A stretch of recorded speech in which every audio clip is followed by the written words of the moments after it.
India के down south में पाया जाने वाला एशिया का सबसे छोटा कंट्री जो चेन ऑफ आर्किपेलागो है, इंडिया की मोस्ट अट्रैक्टिव टूरिस्ट डेस्टिनेशन है मालदीव्स। हालांकि मालदीव्स और इंडिया के हमेशा से रिलेशन बहुत ज़्यादा अच्छे रहे हैं, लेकिन आजकल मालदीव्स और इंडिया के रिलेशन बहुत ज़्यादा बेटर चल रहे हैं। इंडिया में भी मालदीव्स के बायकॉट की बातें चल रही हैं और यहाँ तक कि मालदीव्स में भी इंडिया आउट का कैंपेन चल रहा है। मालदीव्स और इंडिया हमेशा से ही एक बहुत क्लोज और बहुत अच्छे अलाय रहे हैं। इंडिया ने मालदीव्स की हमेशा ही मदद की है और मालदीव्स इंडिया को बहुत अच्छी स्ट्रैटेजिक लोकेशन देता है, क्योंकि ये इंडिया की कनेक्टिविटी को इंश्योर करता है अफ्रीकन कंट्रीज के साथ, और साथ ही साथ चाइना की बेल्ट एंड रोड इनिशिएटिव को रोकने में सबसे ज़्यादा मददगार अगर कोई आइलैंड है तो वो है मालदीव्स। बात करते हैं ये सारा कुछ शुरू कब हुआ। ये शुरू हुआ पीएम मोदी के 2 जनवरी लक्षद्वीप विजिट के बाद। उन्होंने लक्षद्वीप के फोटोग्राफ्स ट्वीट करते हुए अपने कंट्री के सिटीजन से ये अपील की कि लक्षद्वीप एक बहुत अच्छा टूरिस्ट डेस्टिनेशन है, नेचुरल ब्यूटी से भरा हुआ है। आउटसाइड लोकेशन को ट्रैवल करने से ज़्यादा अच्छा है कि हम लक्षद्वीप को टैप करें, लक्षद्वीप की ब्यूटी को एक्सप्लोर करें। लक्षद्वीप इंडिया की स्ट्रेटेजिक लोकेशन पर बैठा हुआ एक बहुत ही खूबसूरत चेन ऑफ आइलैंड है, जहाँ पर बहुत ही ज़्यादा खूबसूरत बीचेस पाए जाते हैं और साथ ही साथ लक्षद्वीप के कोरल रीफ्स बहुत ही ज़्यादा फेमस हैं। कोरल लीफ एक बहुत ही खूबसूरत स्ट्रक्चर होते हैं जो मरीन एरिया में पाए जाते हैं और ये अपनी ब्यूटी के लिए बहुत ज़्यादा फेमस होते हैं। जब लक्षद्वीप की फोटोग्राफ्स को पीएम मोदी ने अपनी कंट्री के टूरिज्म को प्रमोट करने के लिए ट्वीट किया, वहीं पर मालदीव्स की नई फॉर्म हुई गवर्नमेंट के कुछ मिनिस्टर्स ने, का नाम है मरियम, माशा शरीफ और माजिद। इन्होंने पीएम मोदी के अगेंस्ट ट्वीट करके ये कहना शुरू कर दिया कि आप मालदीव से लक्षद्वीप की बराबरी नहीं कर सकते। मालदीव्स बहुत ही ज़्यादा खूबसूरत है और वेल डेवलप्ड है। आपके होटल्स के कमरे तो बदबू करते हैं और आपके यहाँ पब्लिकली लिटर करना एक आम सी बात है। आप किसी भी तरह से मालदीव्स की टूरिज्म को, मालदीव्स की टूरिज्म इंडस्ट्री को इंडिया से कंपेयर नहीं कर सकते। तक कि मालदीव्स के मिनिस्टर्स ने पीएम मोदी को क्लाउन और पपेट तक कह दिया। अब इन मिनिस्टर्स का ये ट्वीट करना था और साथ ही साथ ट्विटर पर इंडिया और मालदीव्स के बीच में ट्विटर वॉर शुरू हो गई। यहाँ पर जितने भी इंडियन से जाहिर सी बात है कि गुस्से से भर गया और उन्होंने मालदीव्स का बॉयकॉट करना शुरू कर दिया और हैशटैग बॉयकॉट मालदीव्स का ट्विटर पर ट्रेंड चलने लगा। वहीं मालदीव्स में इंडिया आउट का कैंपेन तो चल ही रहा था। अब यहाँ पर ट्विटर वॉर शुरू हो गई और बहुत से बड़े बड़े सेलिब्रिटीज इसमें शामिल हो गए और अपने ट्वीट के जरिए अपने एंगर को शो किया। बहुत से लोगों ने अपने मालदीव्स की ट्रिप तक को कैंसिल कर दिया और बहुत सी ऐसी कंपनीज हैं जिन्हें मालदीव्स में पहुंचने वाली फ्लाइट्स को कैंसिल कर दिया। बहुत से ऐसे ऑर्गेनाइज करने वाली कंपनीज हैं जिन्होंने अपने यहाँ से मालदीव जाने के पैकेज तक हटा दिए। अब यहाँ पर जैसे ही इंडियंस का इतना बड़ा रिएक्शन मालदीव्स की टूरिज्म इंडस्ट्री के ऊपर गाज बन के गिरा, वैसे ही मालदीव्स की पूरी टूरिज्म इंडस्ट्री ढह गई, क्योंकि मालदीव्स में जो सबसे ज़्यादा इन्फ्लक्स टूरिस्ट का होता है वो होता है इंडियन टूरिस्ट का। इंडियन टूरिस्ट की जो फेवरेट डेस्टिनेशन है, जो फेवरेट हनीमून डेस्टिनेशन है, वो है मालदीव्स। इंडियन बहुत ज़्यादा मालदीव जाना पसंद करते हैं और मालदीव्स की इकोनॉमी में इंडियन टूरिस्ट का बहुत बड़ा हाथ होता है। ना सिर्फ टूरिस्ट बल्कि इंडियन गवर्नमेंट भी मालदीव्स की एक क्लोज एलाई है। जब भी मालदीव्स को ज़रूरत पड़ी है तो सबसे पहले रिस्पॉन्स अगर किसी कंट्री ने दिया है वो है इंडिया। इसकी शुरुआत होती है 1988 में ऑपरेशन कैक्टस से, जब कुछ मालदीवियंस जिनको लीड कर रहे थे एक बिजनेसमैन अब्दुल्ला ने श्रीलंका के एक rebel group people liberation organisation of Tamil इलम के साथ मिलकर के मालदीव्स में मिलिट्री कू करने का प्लान किया और वहां की रिपब्लिकन गवर्नमेंट को हटा करके अपनी डिक्टेटरशिप स्टैब्लिश करने की सोची।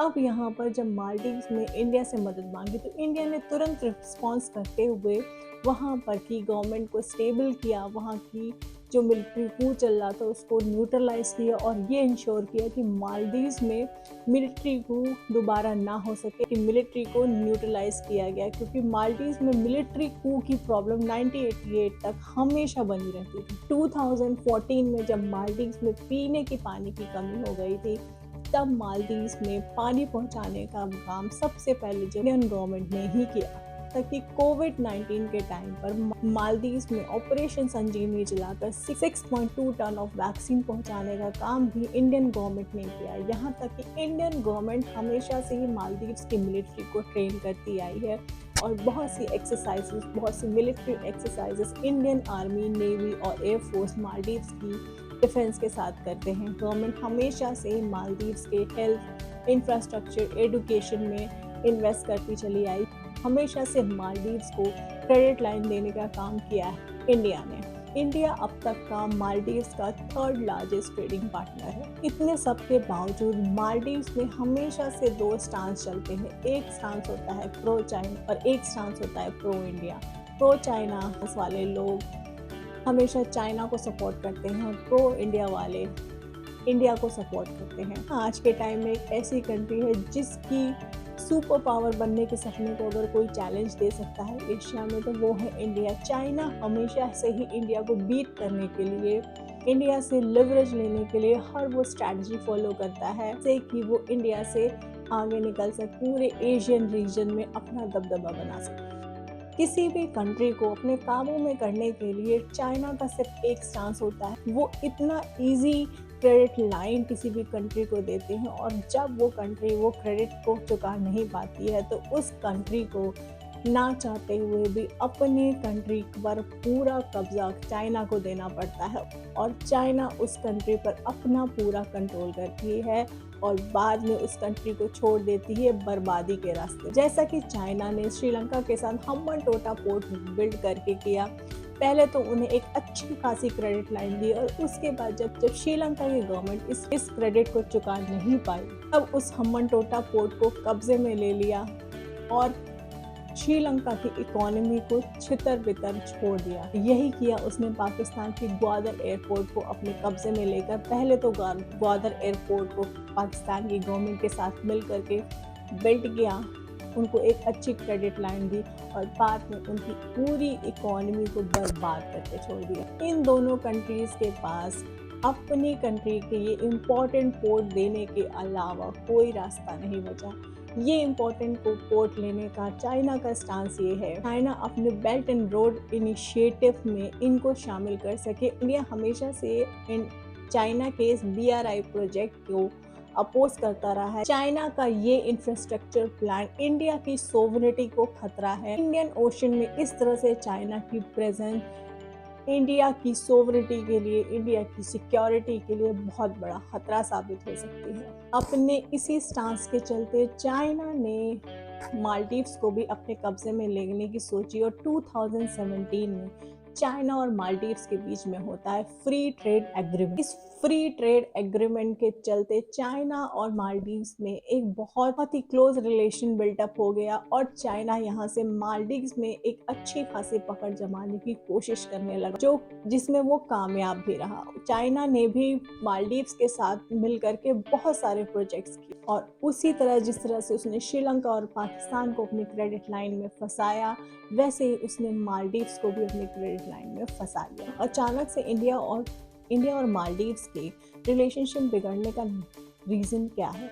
इसका सबसे बड़ा रीज़न है कि मालदीव्स की जो करंट गवर्नमेंट है, जो प्रेसिडेंट मोइज़ू हैं, जो पीपल्स नेशनल कांग्रेस पार्टी को बिलोंग करते हैं, का एजेंडा है प्रो चाइना। प्रो चाइना मतलब ये चाइना की तरफ ज़्यादा टिल्टेड और ये पावर में आए हैं चाइना की हेल्प से, तो जाहिर सी बात है इनका कि चाइना की तरफ टिल्ट होंगे ही। और यहाँ तक कि जब भी कोई मालदीवियन प्रेसिडेंट पहली बार प्रेसिडेंट बनता है, जब भी मालदीव्स में कोई गवर्नमेंट फॉर्म होती है तो वहाँ के प्रेसिडेंट सबसे पहले इंडिया को विजिट करते हैं, मगर मोइज़ू ने इस ट्रेंड को तोड़ते हुए चाइना को विजिट करना सबसे पहले ज़रूरी समझा। इसके पहले भी अपने इलेक्शंस कैंपेन में अपने इंडिया आउट की कैंपेनिंग करते हुए देखे गए। अब यहाँ पर चाइना ने अपनी सपोर्टिव गवर्नमेंट को फॉर्म करा करके खुद के लिए एक स्टेबल एनवायरनमेंट बनाने की पूरी कोशिश की है और जिसमें वो सफल भी रहा है। और यही रीज़न रहा है जो प्राइम मिनिस्टर मोदी ने अपने देश के लक्षद्वीप को प्रमोट किया है। और मुझे लगता है कि ये ज़रूरी भी है कि इसके पहले कि हम फॉरेन टूरिस्ट डेस्टिनेशन को एक्सप्लोर करें, हमें अपने देश की टूरिज़्म को प्रमोट करना चाहिए, अपने देश की इकोनॉमी को बूस्ट करना चाहिए। हाँ, बस साथ के साथ हमें ये ध्यान रखना चाहिए। हमारे देश के अंदर मौजूद बहुत से टूरिस्ट डेस्टिनेशन ऐसे हैं जो बहुत ही ज़्यादा इको सेंसिटिव है, जैसे कि लक्षद्वीप में जो कोरल रीफ मौजूद है वो बहुत ही ज़्यादा सेंसिटिव होते हैं। अगर बीचेस में ज़रा सा भी क्लीनलीनेस की कमी हो या फिर वहाँ पर गंदगी की गुंजाइश हो, वो कोरल रीफ्स वहीं पर मरना स्टार्ट कर देते हैं और वहीं पर उनकी ब्यूटी पूरी ख़त्म हो जाती है, क्योंकि वहाँ पर कोरल रीफ्स का डीकलरेशन होने लगता है, जो कि कोरल रीफ की सबसे बड़ी खासियत है। ताकि लक्षद्वीप अभी इतने ज़्यादा टूरिस्ट को संभालने के लिए ना तो वहाँ पर उतने बड़े बड़े ब्रांड्स मौजूद हैं जो कि मालदीव्स में मौजूद है, उतनी फैसिलिटीज़ भी नहीं है। यहाँ तक कि पीने का पानी भी वहाँ पर अभी मौजूद नहीं है, जो कि डिसैलिनेशन प्लांट को लगाने की बात इंडिया की इजराइल से चल रही है। लेकिन आगे आने वाले कुछ समय में अगर कुछ बातों का ध्यान रखा जाए, इंडियन टूरिस्ट कुछ बातों का ध्यान रखें, इंडियन गवर्नमेंट कुछ बातों का ध्यान रखे, तो लक्षद्वीप एक बहुत अच्छा टूरिस्ट डेस्टिनेशन, टूरिस्ट ऑप्शन हो सकता है। और जहाँ तक इंडिया और मालदीव्स की लड़ाई और रिलेशंस की बात है, तो यहाँ पर मालदीव से एक अच्छी दोस्ती रखना इंडिया के लिए भी बहुत ज़्यादा फ़ायदेमंद है, क्योंकि मालदीव एक ऐसी लोकेशन बैठा हुआ है जहाँ से वो चाइना की बेल्ट एंड रोड इनिशिएटिव में इंडिया का साथ दे सकता है और उसमें एक ब्रेक लगा सकता है। और अगर वहाँ से इंडिया की मिलिट्री को हटाया जाता है, तो सबसे पहले मिलिट्री जो वहाँ पर एंटर होगी वो है चाइना की, और चाइना की मालदीव्स पे पकड़ बढ़ती चली जाएगी, जो कि इंडिया के लिए बहुत ही ज़्यादा नुकसानदायक साबित होगी।